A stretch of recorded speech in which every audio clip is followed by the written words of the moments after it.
Julieta Prandi jamás olvidará el instante en que vio cómo las puertas se cerraban detrás de Claudio Contardi. Pero lo que pocos saben es que ese momento, que parecía el final de una pesadilla, estuvo lleno de giros inesperados y decisiones que podrían cambiar el rumbo del caso. Porque sí, mientras todos hablaban de la condena de 19 años de prisión, en las sombras ya se movían fichas para intentar darle un vuelco a lo que parecía una victoria definitiva para la modelo. Contardi, empresario y exmarido de Prandi, fue declarado culpable por abuso sexual con acceso carnal agravado, además de violencia psicológica, económica y amenazas. El tribunal no dudó, lo mandó directo a prisión y ordenó su incorporación al Registro Nacional de Personas Condenadas por delitos contra la integridad sexual. Pero la frialdad con la que escuchó la sentencia no fue lo único que llamó la atención, sino lo que hizo minutos después. En una maniobra que dejó atónitos a los presentes, despidió a su abogado en pleno tribunal. Un gesto seco, sin miramientos, que marcó el inicio de un nuevo capítulo. En su lugar, designó a Fernando Sicilia, un defensor que llegó como si ya tuviera un plan listo para ejecutar. Y no tardó en decirlo. Su objetivo es pedir la liberación inmediata de su cliente. ¿Cómo? Alegando que todo el proceso estuvo marcado por un estado de indefensión. Pero vamos a poner las cosas en perspectiva. Estamos hablando de un caso que se extendió por más de 5 años. 5 años en los que se acumularon pruebas, testimonios y pericias. 5 años en los que, según la justicia, quedó demostrado que Julieta Prandi sufrió un patrón sistemático de abusos y maltratos. Y, sin embargo, ahora su nuevo abogado quiere abrir una grieta en esa muralla de evidencias. Dice que su cliente no pudo tener un juicio por jurados, que no se postergó la audiencia cuando su defensor anterior renunció y que no se le permitió presentar más pruebas. Mientras estas palabras resonaban en los pasillos judiciales, Contardi ya estaba en tránsito hacia la alcaidía departamental de Campana. No había cupo en el servicio penitenciario bonaerense, así que allí quedará, al menos por ahora, esperando un traslado que podría tardar días o semanas. Las primeras horas en ese lugar son clave. Es el momento en que el condenado enfrenta la realidad de estar privado de su libertad, lejos del entorno que controlaba y sin los privilegios de su vida anterior.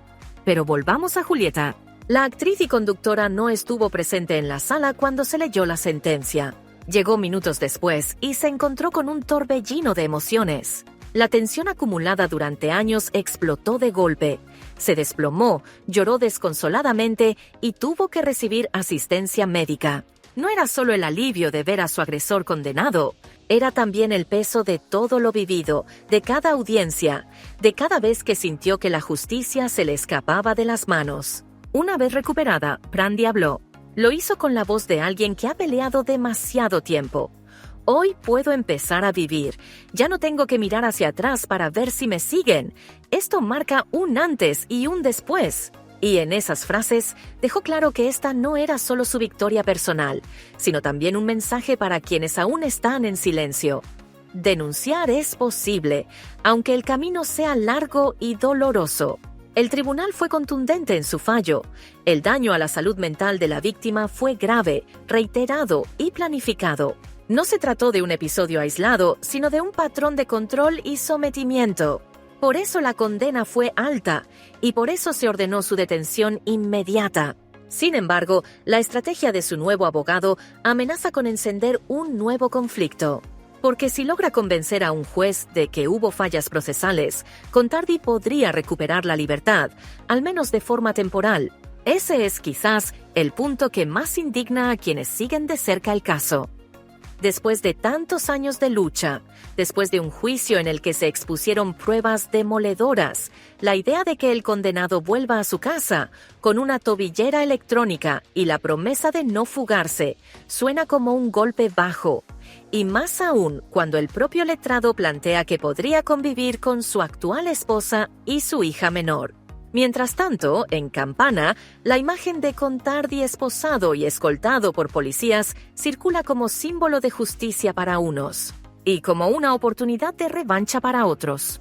Porque aunque oficialmente ya es un condenado, en el sistema judicial las sentencias pueden tardar años en quedar firmes. Y en ese tiempo, las apelaciones y recursos se convierten en armas para intentar torcer el resultado. Pero hay otro detalle que pocos notaron. El cambio de abogado no fue improvisado. Fuentes cercanas al entorno de Contardi aseguran que la familia ya venía buscando un nuevo defensor desde antes de la condena, anticipando un fallo adverso. Eso significa que desde el minuto 1, la estrategia no era aceptar el veredicto, sino prepararse para atacarlo. La pregunta que flota en el aire es simple y a la vez inquietante.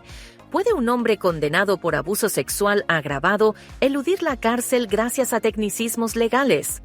En Argentina, la respuesta depende de jueces, de tiempos procesales y de cómo se presenten los recursos. Y ahí es donde este caso podría dar un giro que nadie esperaba. En medio de todo esto, Julieta Prandi sigue adelante. Con cicatrices, sí, pero también con la determinación de usar su caso para visibilizar a otras mujeres que están en la misma situación. Y quizás esa sea la parte más poderosa de esta historia. Que pase lo que pase con las apelaciones, el mensaje ya quedó claro.